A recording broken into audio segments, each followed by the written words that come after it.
This is Jason Reed with Inner Edge Music, and I'm very excited to be here with Jane and Pietro from Elettrodomestico. Did I get it right, guys? Sounded close, yeah. It was pretty close. Okay. We'll say it one more time. Elettrodomestico. Now, from the Italian. I love it. I love it. I love it. Straight from the Italian's mouth. A lot of things going on. A new album, you're on tour, a 6-leg tour, 6 shows. And first off, I want to get into the story of the formation of this wonderful collaboration. I had read that it sort of happened after the days of David Bowie's passing. And was there any direct inspiration from David in the formation of this? Absolutely. When he passed, first of all, I was like a mad fan pretty much almost my whole life. And when he passed, I was so shocked, and I fell into this horrible depression. And the only way I could think of to deal with is I just started writing stuff down. I kept writing and writing and writing, and then I had this like big stack of stuff. And Pietro and I were friends for about 3 years, and he's one of my favorite songwriters. And I said, well, would you maybe be interested in collaborating on a few songs just for fun? So I sent him, I was living in Hawaii, he was in Oakland, sent him the stuff, and he immediately gravitated towards Rabbit Stew, which was directly about David Bowie's death. And that was the first one we wrote. Wow. And then we just kept going. I just love everything he did. I just loved so much, and it was just kind of one of those things that fits like that with the writing. Well, what a beautiful legacy. I mean, from the, his sad demise, something beautiful, something artistic to come of that is a wonderful testament to his legacy. So I think that's a beautiful, beautiful thing. Thank you. Yeah. Well, Pietro, just kind of going off that a little bit, just those early days with collaborating with Jane, it sounds like it just sort of came naturally for you guys.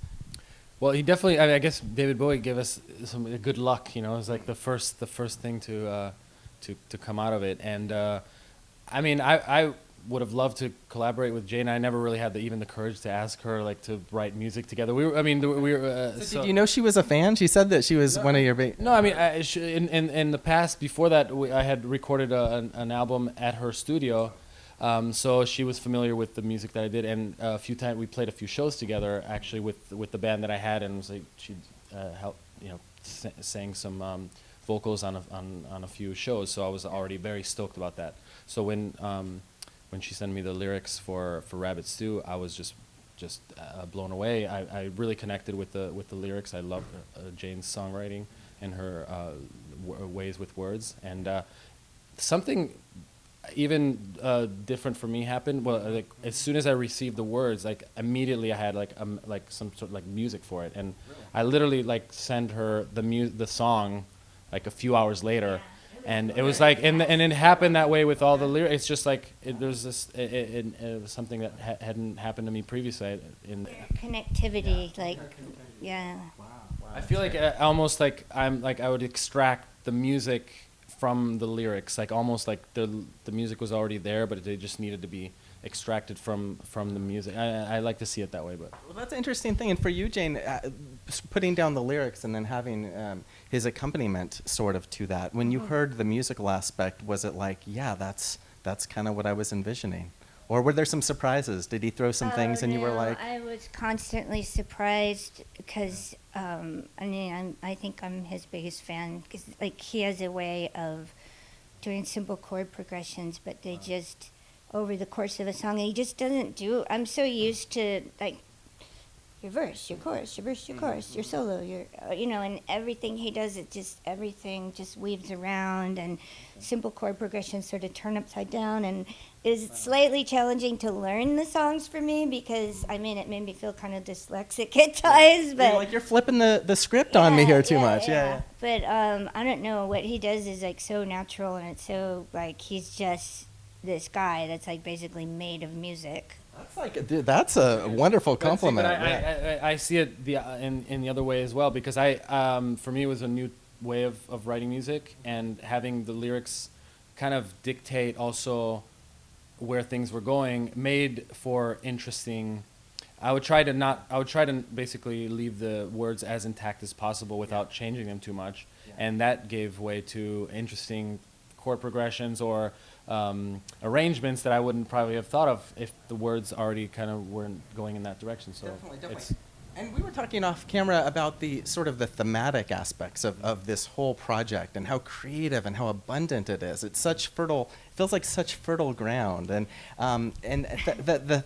is that been your feeling? Yeah, and I mean, my whole year last year, I was just really just wrecked. And so all the lyrics are just like despair, loneliness, death, suicidal thoughts. Like, it's really, I mean, it's dark. It's not dark. the Jane Weedland that fans out there maybe necessarily know, I don't right? know. I mean, a lot of my lyrics have been dark in the past, but we always, like, with the Go-Go's, especially Charlotte and I always like to do, like, happy music, sad lyric, sad music, happy lyric, just kind of mix it up because it make things more interesting. But yeah, I think on a very superficial level, it would, I'm just one of those people that's all sunny, sunny, sunny on the outside, and just sometimes inside I got some dark cloud action going on.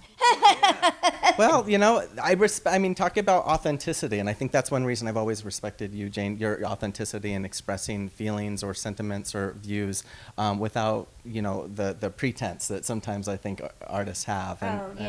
Well, I have a big thing about I feel like the artist, the reason we exist is to expose the truth or our truth or whatever. And it's hard. It's awkward sometimes. I'm like, oh my God, do I divulge this or not? I don't know.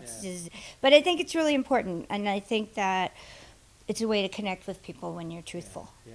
I've talked to other artists about that kind of conundrum, knowing that sometimes there's a balance between wanting to speak truth to power, but not depress people to the point of them being immobilized. And so wanting to give inspiration, but also wanting to speak truth, even if the truth is a dark truth, and sort of the balance that artists sometimes, I think, wrestle with. Is that? Right. And that's why, that's why I feel like our record, to me, is really successful, even if no one ever hears it or buys it. It's just successful because we managed to put these sort of dark thoughts on this really beautiful music, and so much harmony and just so much richness. And I don't know, I can never talk about him enough. I'm just so lucky and happy to have him as my musical partner.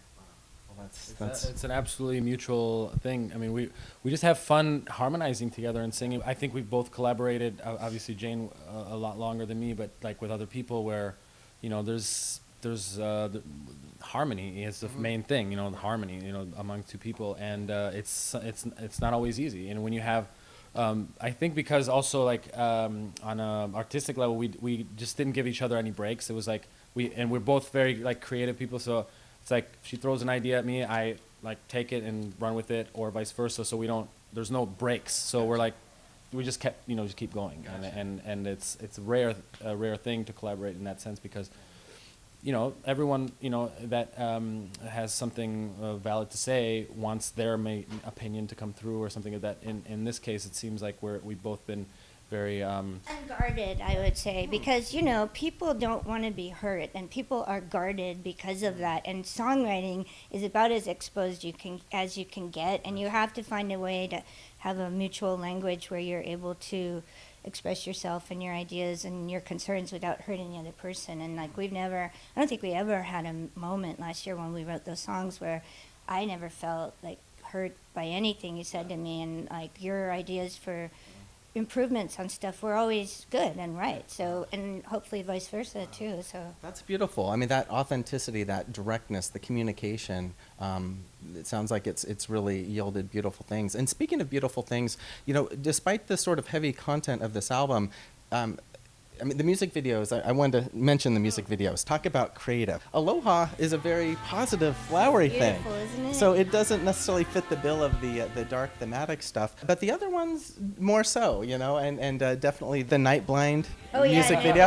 We have it up on screen. It's like this crazy mini horror film, and that was really fun to do because I've never gotten to work with like fake blood and like murder and like, oh my God, I love doing that. Yeah, it was billed as sort of nurses seeking revenge, and I don't know quite the whole, very avant-garde, a perfect video for Halloween. So this is a perfect time maybe to watch that one. Yeah, absolutely. But in addition to that one too, the other one that really caught my eye was Mail Order Bride. I watched it and I was like, there's something about this that kind of reminds me of Three's Company.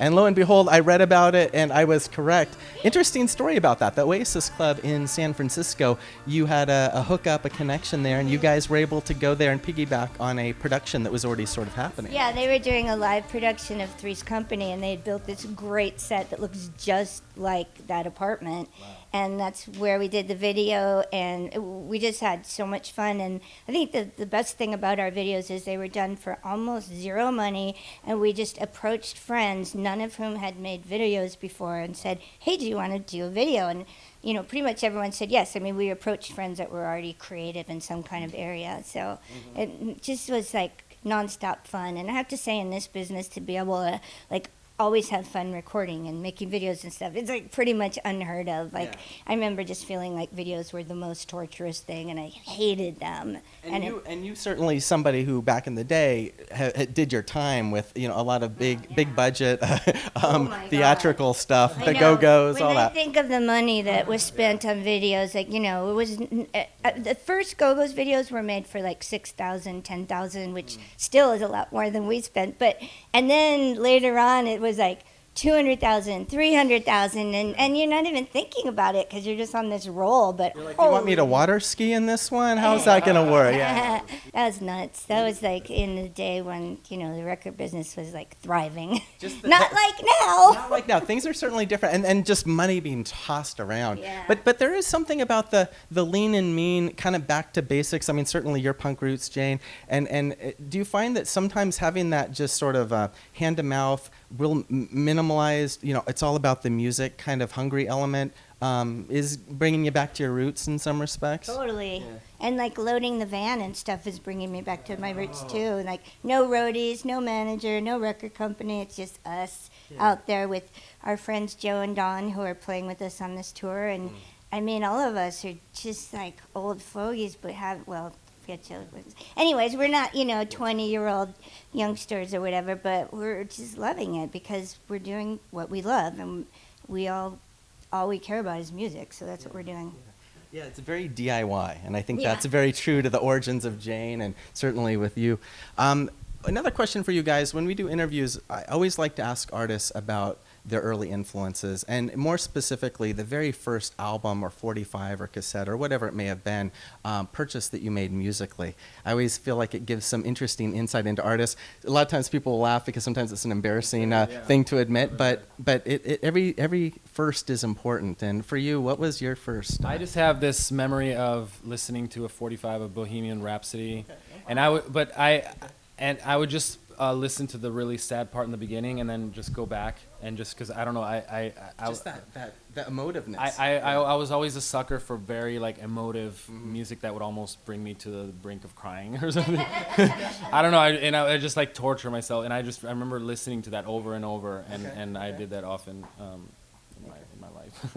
Okay, cool. What about first full-length album? Do you remember when you went into that store and bought? Yeah, it was Appetite for Destruction. Okay. Hey, that's still a classic, right? So you guys aren't going to do Welcome to the Jungle tonight? A surprise encore, maybe? I fell under the Guns N' Roses spell. I just loved their their first album. I thought it was a great punk rock album. I mean, hard rock. They had some punk elements, but definitely a lot of. It was. This is from somebody who knows the whole LA scene, that hair metal scene. How dare you? Madame Wong's. That's what it was all about back in the day. Seriously, there was Gazzari's, and that's where all the hair bands played, and then there was the Whiskey a block away where all the punk bands played, and it was just two scenes going on simultaneously, same street, block apart, and it was just they ignored us, we ignored them. A peaceful coexistence, like Russia and the U.S. during the Cold War. Nobody wanted to start the. Yeah. Well, thank you for sharing that, man. That's very cool. And Jane, how about you? Very first is the thing. First single I bought at Thrifty drugstore, which at that time you could buy records and you could buy. Oh God, this is so embarrassing. Nickel ice creams. Nickel. Okay. 5 cents for ice cream. The kind that tastes like styrofoam. Yeah. Yeah, I remember that. I mean, that makes me feel like I'm 1,000 fucking years old. But my first record that I bought there, it was Build Me Up Buttercup by the Foundations. And that's a really good song. And when, I don't know, that What was that? God, what was that Ben Stiller movie with something Mary?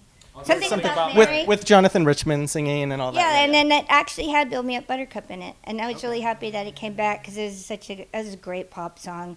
I mean, I was introduced to pop when I was really young. I had older brothers and sisters.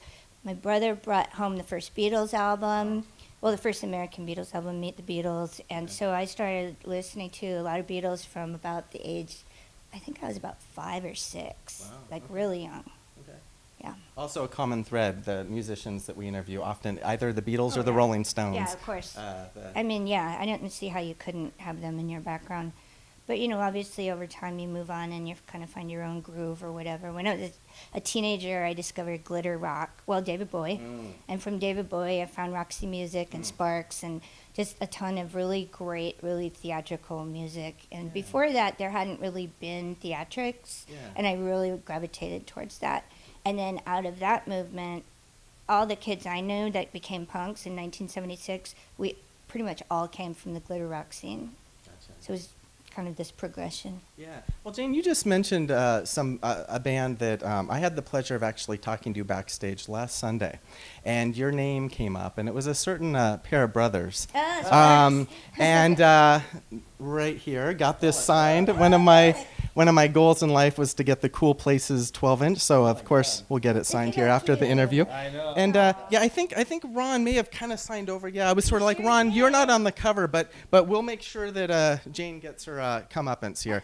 But again, a huge fan of the Sparks. They were fabulous, by the way. And They were on tour again, right? Right now yes. they're like, great. If you have a chance, we just did a review on our website. Weird Al Yankovic was there, met him.